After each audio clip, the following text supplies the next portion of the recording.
Hello learners, welcome to Alvira commerce classes. मैं आज आप लोगों को क्लास 10th का कुछ ऑब्जेक्टिव क्वेश्चन जो है वो रिवीजन करवाने जा रही हूँ, जो कि आपके बोर्ड एग्जाम के लिए काफी हेल्पफुल है। और दूसरा ये कि मैं पार्ट थर्ड ये कर रही हूँ। पार्ट 1 और 2 जो है मैंने ऑलरेडी जो है प्रीवियस वीडियोस में जो है वो अपलोड कर दिया है।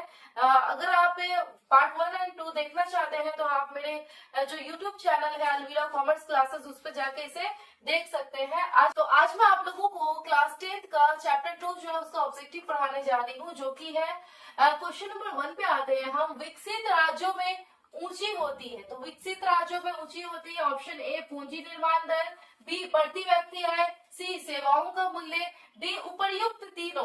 तो विकसित राज्यों में जो है क्या ऊंची होती है, तो विकसित राज्यों में प्रति व्यक्ति आय जो है वो ऊंची होती है। अब आते हैं हम नेक्स्ट क्वेश्चन, जो कि है राष्ट्रीय आय के अंतर्गत शामिल है। तो राष्ट्रीय आय जो है उसके अंतर्गत क्या शामिल है, तो ऑप्शन ए वस्तुओं का मूल्य, ऑप्शन बी वस्तु एवं सेवाओं का मूल्य, ऑप्शन सी सेवाओं का मूल्य, डी कोई नहीं।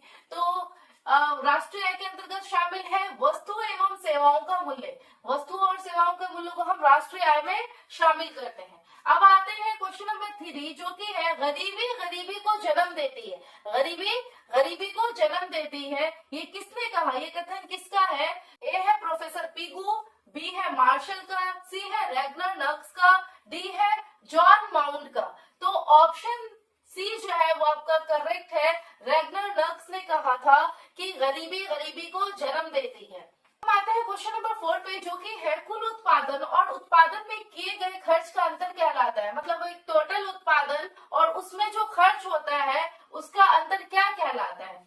ए प्रति व्यक्ति आय, बी सकल घरेलू उत्पाद, सी कुल घरेलू उत्पाद, डी शुद्ध राष्ट्रीय उत्पाद। तो ऑप्शन डी जो है वो सही है, शुद्ध राष्ट्रीय उत्पाद कहलाता है। कुल उत्पादन और उत्पादन में किए गए खर्च के अंतर को हम क्या कहते हैं? शुद्ध राष्ट्रीय उत्पाद कहते हैं।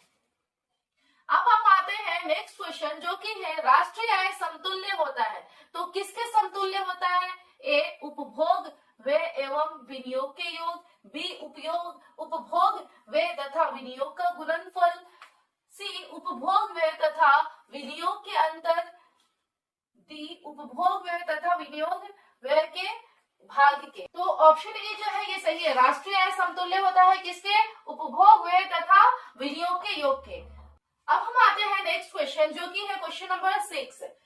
राष्ट्रीय आय की धारणा में शामिल है। राष्ट्रीय आय में कौन कौन सी चीज शामिल है? तो ए केवल सकल घरेलू उत्पाद, बी शुद्ध राष्ट्रीय उत्पाद, केवल सकल राष्ट्रीय उत्पाद, केवल सकल राष्ट्रीय उत्पाद, और तीनों। राष्ट्रीय आय की धारणा में ये तीनों ही शामिल है।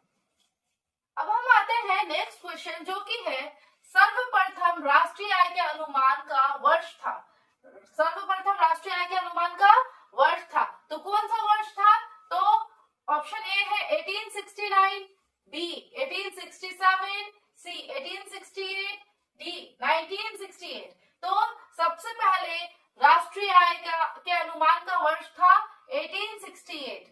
अब हम आते हैं नेक्स्ट क्वेश्चन, जो कि है भारत की सर्वप्रथम अनुमानित प्रति व्यक्ति आय थी।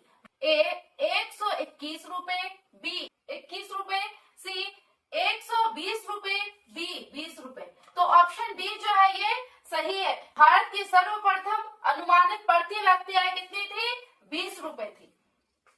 अब हम आते हैं नेक्स्ट क्वेश्चन, जो कि है क्वेश्चन नंबर 9। राष्ट्रीय आय की गणना विधि है। तो राष्ट्रीय आय की गणना हम कैसे करते हैं? व्यवसायिक गणना विधि से, बी उत्पादन गणना विधि से, सी मूल्य योग विधि से, डी इनमें तीनों। तो ऑप्शन डी क्या है?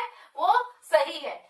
हम राष्ट्रीय आय की गणना व्यवसायिक विधि से, उत्पादन विधि से और मूल्य विधि तीनों से ही कर सकते हैं। जो है क्वेश्चन नंबर 10 है, जो कि है विश्व विकास रिपोर्ट 2005 में भारत की राष्ट्रीय आय थी। तो विश्व विकास रिपोर्ट जब 2005 में बना था तो उसमें भारत की राष्ट्रीय आय क्या थी? ए $820, बी $620, सी $720, डी $920। तो $1 कितने के बराबर, इंडियन रुपीस के बराबर होता है? $1 कितना इंडियन रुपीस होता है? तो ये 83 से 84 रुपए होता है ना। ये 83 से 84 रुपए इंडियन रुपीस होता है। तो विश्व विकास रिपोर्ट जब 2005 में बना था तो उस समय भारत की राष्ट्रीय आय क्या थी? तो उस समय भारत की राष्ट्रीय आय ऑप्शन सी $720 थी। Now next question is question number 11। Bihar में किस जिले की प्रति व्यक्ति आय सबसे कम है? तो बिहार में किस जिले की प्रति व्यक्ति आय सबसे कम है? Option number A Nalanda, B Rohtas, C Siwan, D Sheohar. तो ऑप्शन नंबर डी जो है ये करेक्ट आंसर है कि पटना जिले का प्रति व्यक्ति आय सबसे अधिक है और शिवहर का जो है ये सबसे कम है। शिवहर का प्रति व्यक्ति आय 18,980 रुपए है और पटना का प्रति व्यक्ति आय क्या है 30,441 रुपए है। तो पटना जिला का प्रति व्यक्ति आय 30,441 और शिवहर जिला का प्रति व्यक्ति आय 18,980 रुपए है। अब हम आते हैं नेक्स्ट क्वेश्चन जो कि प्रत्यक्ष कर के अंतर्गत निम्न में किसे शामिल किया जाता है? ए आयकर को, बी उत्पाद कर, सी बिक्री कर, डी इनमें से कोई नहीं। तो आयकर जो है इनकम टैक्स जो है इसको डायरेक्ट कर के अंतर्गत सम्मिलित किया जाता है। अब हम आते हैं नेक्स्ट क्वेश्चन जो कि है दादा भाई नौरोजी ने सर्वप्रथम राष्ट्रीय आय का अनुमान कब लगाया? तो दादा भाई नौरोजी ने सर्वप्रथम राष्ट्रीय आय का अनुमान कब लगाया? Option number A 1868, B 1968, C 1878, D 1998। तो ऑप्शन नंबर ए जो है वो करेक्ट है। दादा भाई नौरोजी ने सर्वप्रथम राष्ट्रीय आय का अनुमान 1868 ईस्वी में लगाया था। नाउ नेक्स्ट क्वेश्चन इज योजना काल में भारत की औसत वार्षिक विकास दर थी कितना थी? तो option number A 3.5%, B 4.2%, C 6.5%, D 7%। तो ऑप्शन नंबर बी जो है ये करेक्ट आंसर है। नेक्स्ट क्वेश्चन है क्वेश्चन नंबर 15। बिहार की आय में सर्वाधिक योगदान होता है तो सबसे ज्यादा योगदान किसका है? तो ए कृषि क्षेत्र का, बी औद्योगिक क्षेत्र का, सी सेवा क्षेत्र का, डी इनमें से कोई नहीं। तो बिहार की आय में सबसे ज्यादा योगदान जो है वो कृषि क्षेत्र का है, यहाँ से हमें सबसे ज्यादा इनकम आता है। अब हम आते हैं क्वेश्चन नंबर 16 जो कि है उत्पादन एवं आय गणना विधि आर्थिक दृष्टिकोण से है। तो उत्पादन और गणना विधि जो है आर्थिक दृष्टिकोण से कैसा है? ए सहज, बी वैज्ञानिक, सी व्यवहारिक, डी उपर्युक्त तीनों।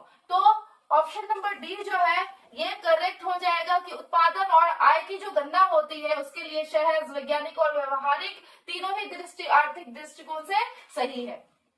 अब हम आते हैं क्वेश्चन नंबर 17 पे जो कि है बिहार की अर्थव्यवस्था में प्राथमिक क्षेत्र का मुख्य अंग है। तो प्राथमिक क्षेत्र का मुख्य अंग कौन सा है? ए निर्माण, बी कृषि, सी परिवहन, डी व्यापार। तो प्राथमिक क्षेत्र का मुख्य अंग कौन सा है? तो कृषि जो है ये प्राथमिक क्षेत्र का मुख्य अंग है।